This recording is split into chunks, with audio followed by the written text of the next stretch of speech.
Magsalo sa Mindanao! Tutulan ng Arnel!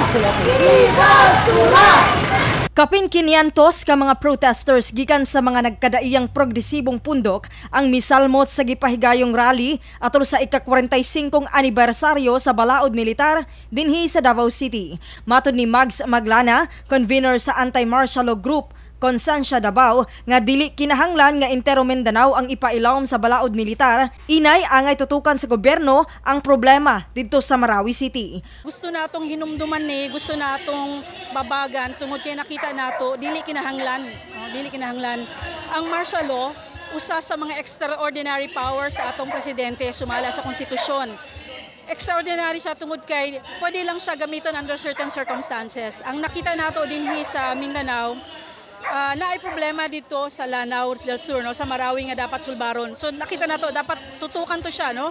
Pero for the rest of Mindanao nakita nato nga dili kinahanglan because ang murag ang impression karon ang yano nga tawo naghuna-huna na siya nga for him or her to feel safe, no, nga makatulog siya nga dili siya mahadlok, kinahanglan og martial law nga dili man natama.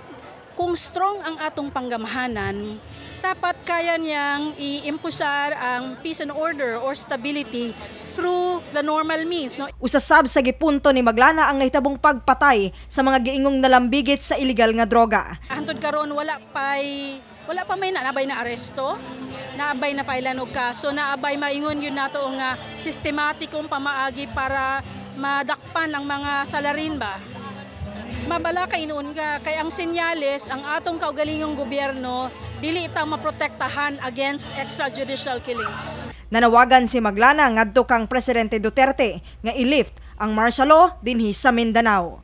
Gikan dinhi sa Freedom Park, Radyo Man Aimee Genita, Tatak RMN. Tatak RMN.